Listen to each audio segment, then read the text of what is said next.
Nandito sa hagdan nila.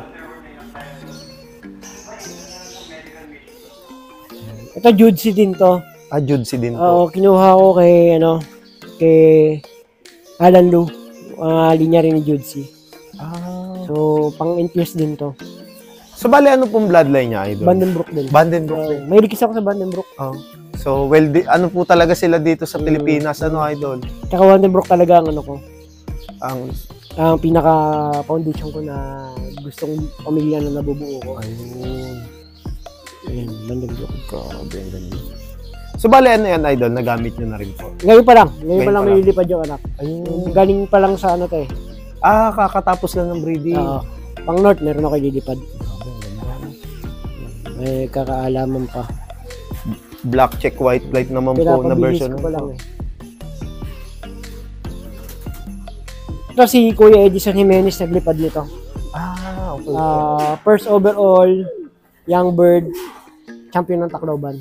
Sa grabe. Angeles na uwi. Medyo matanda. Angeles, Pampanga po po. Oo. Ayun. Grabe. Gandang ibon, ano po, bro. So, bali, anong bloodline naman po niya, idol? Ano to eh,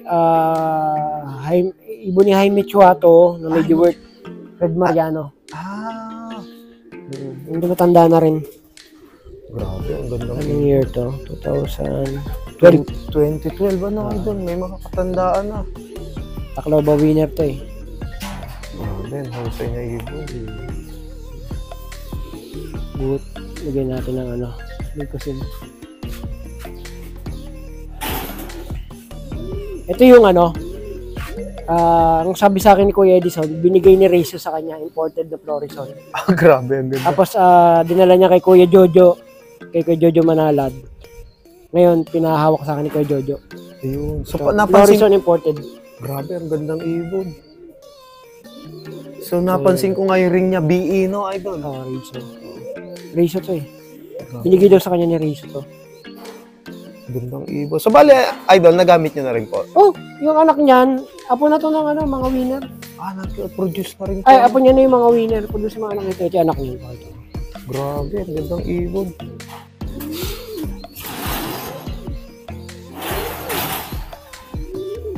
Ito yung anak niyan. Kamukhang kamukha na po, idol. Saka pansinin mo, pula talukap nila. Oo nga, mapula, oh. Yan. Grabe, ang gandang ibon. Florison to. Ano yan? Tatay na to ng mga winner eh. Gandang ibon. Producer na din Ibibreed ko ngayon to. Paris ko sa Klein Didi. So, bali, ano po siya? Nailaro niya din, idol? Hindi? Oh, ang gumamit talaga nito yung tropa ko. Ah, Tapos sa kanya, nananalo. ganun. Ako, hindi ko, kasi nung panahon na hindi ko nabibigyan ng panahon, ng pansin. Ah, okay. Kumbaga kasi, maganda lang yung kulay, pero hindi ko na, hindi ako mahilig dun sa mga ganang kulay po. ganon. So sabi ko, ikaw yung muna gumamit. Ginagamit niya, nananalo naman. Nananalo naman, ano, ang galing. Oo. Yung isang pinsan ko, yung kalahi nitong kapu-apuhan nito, nagtakloban pa dalawa. Sa Pampanga po? Oo. Oh, grabe. Kaya sabi ko, okay ngayon ko pala siya na-explore eh. Kung kailan, sasabi ko sa'yo pag papahiram ko muna. Oo. Ngayon, nasa akin, tagal na eh. Nakawala to! Kala ko mawawala na sa akin. Dito po nakawala, Oo, pero nakauwi nakawala. siya ng Pampanga. Hindi, bumalik dito. Ang galing, ano? Hindi naman lumayo, buti nabawi ko pa. Ang Nahuli galing, ko. Ang Nakawala yan eh. Buti hindi nahuli eh.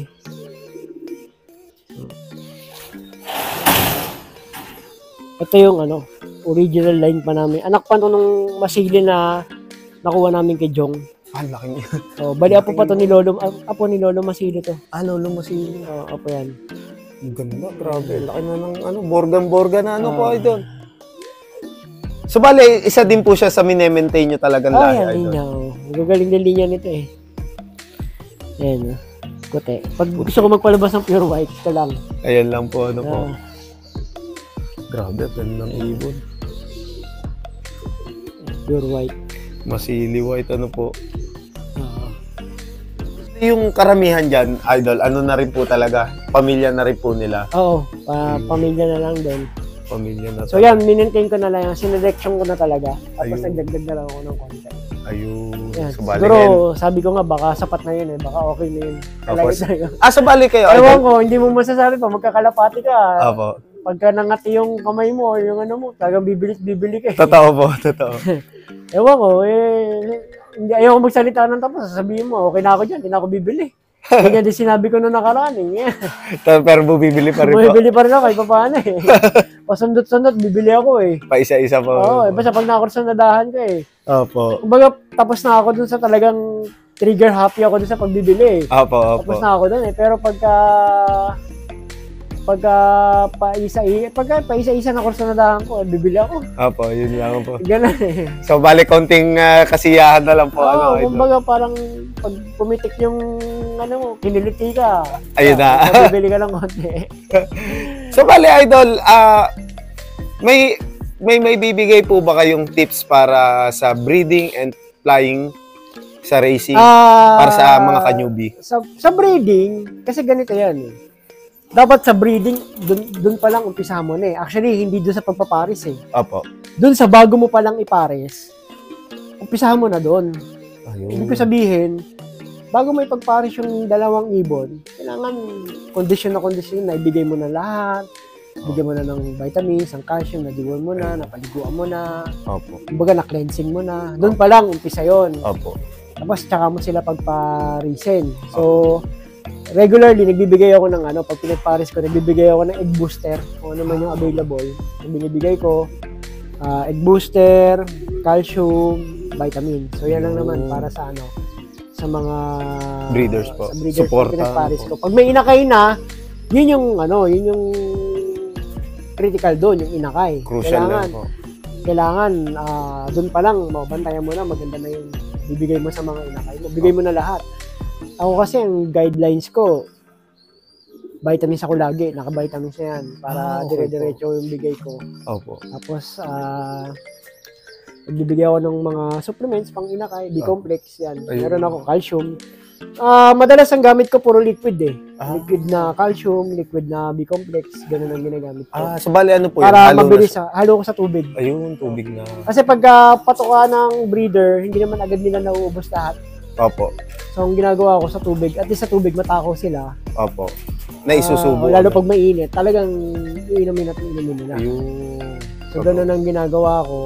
Tapos, di okay na, pagka bago ko ilagay dito yan, babaksinan ko na yan. So, ang ginagamit kong vaccine, yung ginagamit ko kay Doc Chris na vaccine, PMB muna, after 2 weeks adeno, after 2 weeks, PMB ulit, after 2 weeks adeno. Ayun. So, ganun ang ginagawa ko. So bali interval ano po? Yung interval ko, or pwede naman, PMB, after 2 weeks, PMB ulit, ganun. Ayun. Depende sa'yo, ano mo na lang. Ayun.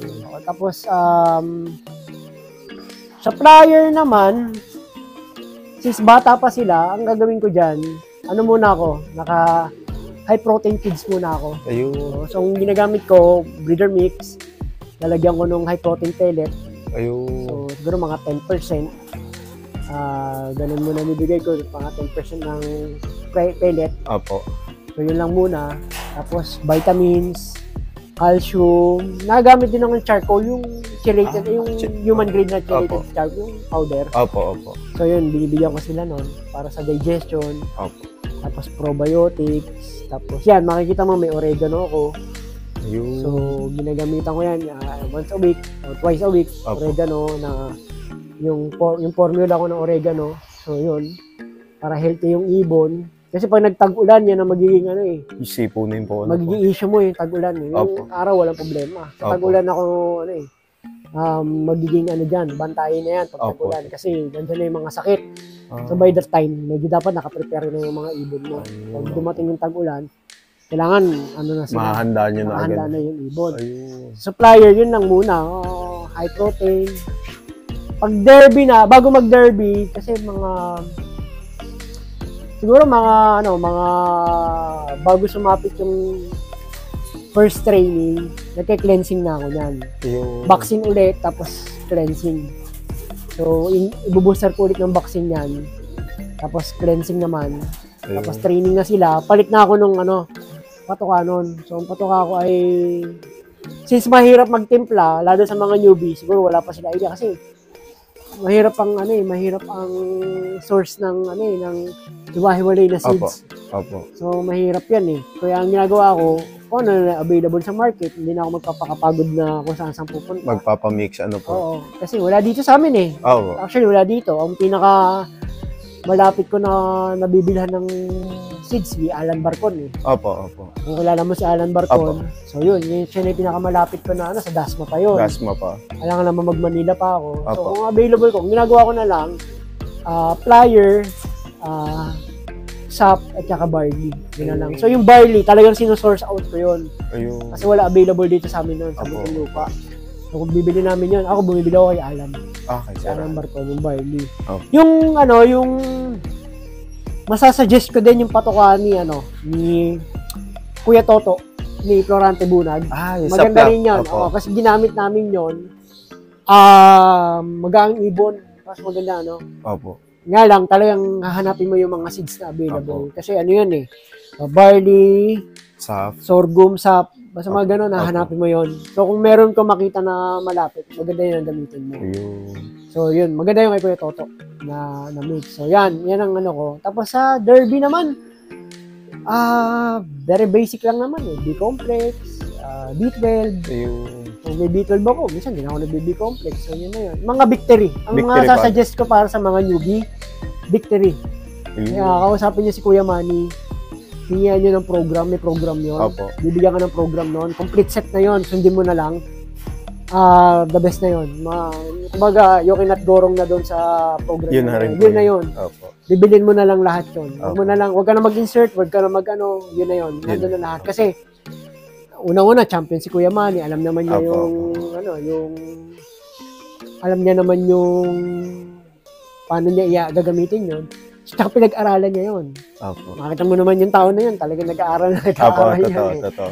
So yun, pinag-aralan niya talaga yun. So, tanongin niyo siya, may program yon, Victory, okay na yon. Kasi ang Victory, marami available dito sa atin. Opo. Easy to access Lalo kung po newbie talaga. ka, yun na muna gamitin mo. Tsaka ka na mag-explore pag nakaka-ano ka na. Yung Opo. lumikot na yung utak mo. Opo. Pero para makapag-umpisa ka, tanongin mo si Kuya Manny, tuturuan ka niyan. Ayun. Meron niyang program na maganda. Maganda, ano po. Ando na lahat. So, ako, yung 11th overall ko, tsaka yung first overall, puro victory yun. Victory. Victory yung ginamit ko doon. Hindi ako nag-iba doon, puro victory lang. Ando na lahat. Wala na pong hanapin. Wala na akong hanapin. Lalo yung Yogwe, no? Napaka, po na. Oo, yun. Kaya, kaya, sabi ko nga, pag tinatanong anong gagamitin mo, sabi ko, sabi niyo lang si Kuya Manny, nasa kanya na lahat ng nung produkto. Papaikutin mo na lang. Ayun. Kumbaga, meron naman siya schedule eh. So, Opo. tuturo na lang sa'yo. So, yun lang, kung masyadong didib-dib. Tsaka, number one tip ko sa mga newbie, kasi ako naging newbie, naging problema ako malikot. Malikot ako. I mean, karera na, nagbabago pa ako ng sistema. Opo. I mean, ito ko ganito, kunyari, second lap, kung ano yung maisipan ko, kung ano yung narinig ko, Gagawin niyo po. gagawin ko. Ayun. So, ano nangyayari? Oo. Lalong nag-ano yung ibon. So, ang suggestion ko, huwag ka malikot. Pag may program ka na ng derby, sundin mo na muna yon. Oh. Pag hindi naging effective yun, palitan mo, tsaka Ayun. ka magpalit. Pero huwag mong gagawin sa araw ng, Karera. sa season. Ayun. Kasi pag binago mo, minsan nagkakandaloko-loko eh. Ayun. Although, kailangan natin matuto sa adjustment, pero kasi, baka naman mabigla. Opo. Baka kasi ma-over ka eh. Halimbawa, nag-B-complex ka na, yung nagbigay ka ng B-complex, yung isang supplements na ibibigay mo, may B-complex pa ulit, ibibigay mo isa, may B-complex pa ulit. Opo. So baka nagpapatong-patong, nagiging useless.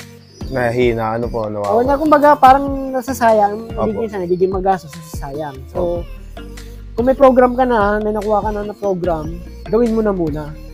Ayun. Buong season, wag na muna. Pag nakita mo naman okay yung condition nila, kasi yan eh, condition yung program natin, Opo. yung binibigay natin, condition ng ibon yun, yung pinaka, hindi naman, kumbaga yung pinaka pangangatawan nila, health nila, yun eh, para doon yun eh, alam mo Okay. yun, para, ang goal natin talagang, kailangan pagdating ng ibon, magaling mag-recover yung katawan agad. Opo. So, yun yung mga binibigay natin. Tapos, yung pag-derby, yung bago mag-race day, yung kung ano itsura niya, kung maliksi ba, kung maganda ba. So, ganun yun eh. Yun yung mga minimaintain natin eh. So, para doon yun eh. Yung lahi, hindi na natin makokontrol yun. Kung ano talaga kung ano yung galing niya, yun na yung galing Yun na niya. po talaga. Oo, yun na yun eh. So, talaga i-discover na lang natin kung ano yung mga... Kaya nga tayo nagdi-discover ng mga magagaling na ibon eh. Opo. Kumbaga, parang boxing yan eh. Naghahanap ka ng mga talents. Opo. Diba? Ganun yun eh. So, Opo. iaano mo na lang yung program natin, yun na lang yung nagpapa-enhance sa kanila, yun yung nagpapatibay, nakakatulong sa kanila. So yan, kaya kung masasuggest ko, try yung PMC Kuya Manigo, Siya na po yung ano. may mga victory niya, kumpleto na yun. Opo. Wala Wala nang ibang hahanapin. actually wala ka nang hahanapin. Kasi kung mag-Europe ka, i-mix mo, pag-aaralan mo pa yan Opo. eh. Kung paano may kukumbine sa nandito eh. Opo. So talagang malilito ka eh. Opo. Opo. Ngayon, ang problema, yung supply. Make sure na yung gagamitin mo, supply, good for, good for the whole season na. Opo. Kasi, baka mamaya bibilin mo, konti lang. By the time na kailangan Pag mo na, naubos, wala na po. wala na pala makuha ang stocks. Opo. Ayun ang problema mo. Kaya yung nagustuhan ko kay Victory, kay Kuya Manny, ang Opo. dali ng dating nung items. Kahit saan pauti-uti lang. Kahit saan ka po. pumunta, may makukuha kahit Opo. malayo. Opo. Merong stock na mabibilahan. Easy to Saka access po madali niyang talaga. maparating yung mga item. Yung... So yun lang. So ang ginagamit ko ni Kuya Manny, tapos patuka pagka na-search ko na meron ako dito, yung kay Kuya Toto, maganda rin yun. Opo. Pero pagka wala talaga ako, kasi ang hirap hanapin minsan ng lalo ng mga Barbie. Opo, totoo. Kasi ano yan nabubukbok agad yan Opo. So nauubos agad. Kaya dito wala nagtitinda sa amin dito. Talagang kailangan pag bumili. Mahirap naman mag-stock ng marami. Kasi race season lang po Kasi nagagamit. kasi nga binubukbok. Opo. Binubukbok. So nawawala. Opo. Nawawala ng saysay. Eh, talagang obligado kang magpaunti-unti. Opo. Kaya unless si Alan Barcon, may makuwanan ako sa kanya. Saka whole corn Tsaka lang ako whole corn. Kay Alan Barcon na Alan ako bumibili. So yan lang. Program Victory yung masasuggest ko sa mga newbie. Opo. PM nyo si Kuya Manny. Yan. Wala ka nang alalahanin pa. Andyan na yun. So, Manny go ha. Yan ang baka ibang Manny yan ha. Opo. So yun. So, PM nyo lang po siya. PM nyo lang. Sige. Mabait yun. Hindi kayo tatanggihan nun. Yung... Isa sa pinakamabait na nakakausap ko. Fancier po. Fancier. Mabait yun. So, bali, Idol, may isa-shoutout po ba kayo? Shout out yan sa mga idol natin. Si Jong Bengko, si Kuya Eric Yamson, sa mga tropang US, si Eric Madrigal, si Abet Tejado, si Kuya Toto Bunag, si Richard Banson. Yan, ang mga pinsan ko, Legacy Doc, yung kanyang Ultra Form, at saka Marathon Pro, ginamit ko yan. Kaya magaling. So, ginagawa ko ngayon, pag konti ibon, kinakapsule ko. Mano-mano po. Pag marami, tsaka ko lang hinahalo sa feeds. Opo. Yan. Tapos yung D-Cure ni Kuya Bob, yun yung gamit ko pagka ikakarga ko yung ibon, tsaka pagdating. Yung D-Cure, tsaka pagka tinatamaan ng mga one-eye code. Binibigyan niyo po. Binibigyan niya yan. So yan, mga pinsan ko, tsaka tropang munti. Yan, tropang gulong. Tropang gulong ng Muntinlupa. Ayan, sila Mick, sila Ali, sila Joel Tagle. Yan, yung mga si Paloy. Yung mga tropang gulong. Edu, yung coordinator namin. So, shoutout po sa inyo. Shoutout sa inyo, yung mga tropang yan, mga tropang munti. Yun, shoutout po sa inyo mga idol. Tsaka si Brigadier General Jose Manalad. Ayun. Kay Jojo. Shoutout po sa inyo, idol. Yun. Huling katanungan na, idol. Kayo po ba ay nag-a-out kung sakaling may nagtanong na kanyubi natin na gusto mag-acquire ng mga hawak nyo pong linyada? Oo, nag-a-out na ako. Paminsan-minsan nagpupuso ko. Like now, ang available ko, yung mag-a-out ako ng isang anak ni kapatid ni Hezekiah. Ayun. At saka ng Florison, mga red. Ayun. Yan ang mga available ko lang ngayon. Ayun. So, yun po. Kung gusto nyo nga po mag-inquire kay Idol Mark Franco, pwede po kayong kumontak sa kanyang FB page. So, bali yan, naka-flash sa screen yung kanyang FB page. Oo. Ayun. So, bali, i-promote na rin natin, Idol, yung pa-auction nyo online, di ba? Ayun, meron kami sa overall Champions Group, pa-auction nyo. Yung ibon nyo, pag pina-auction nyo, ang proceeds nun sa inyo mapupunta. Ayun. So, kung meron kayong ibon na gustong pa-auction, i-PM nyo lang ako para doon. Tapos, ipopost natin schedule. Bali, mabilis lang yung auction na yun. Every 3 to 4 days lang yun. Yun. So, yun ang auction natin. So, ayun. PM nyo lang si Idol Mark Franco sa kanyang FB page. So, ayan. Maraming salamat mga kalapatids sa walang sawang pagsuporta dito sa ating YouTube channel. And then, kung bago pa nga lang sa YouTube channel ko, mag-like, comment, share, and subscribe ka na. Hit mo na rin yung notification bell button para lagi kayo ma-update sa mga bagong video na atin ilalabas. So, Idol Mark Franco, maraming salamat po sa pagtanggap niya sa amin dito. And then, hopefully, makabisita ulit tayo dito. Sigurado, ang dami na naman itong magiging achievement sa mga darating pang season, Idol. So, hopefully, magtuloy-tuloy at manamasa po, Idol. Salamat. Welcome kayo lagi dito. Yung mga gustong bumisita, welcome kayo. PM nyo lang ako. Ayun. So, PM nyo lang si Idol. So, pag free siya, napakadaling kausap. Ayan, na tulad natin, na pagbigyan tayong bisitahin yung kanyang love. Ayan. So, bali, PM nyo lang si Idol Mark Franco. So, hanggang dito na lang itong video na ito, mga kalapatids. See you next video. Paalam.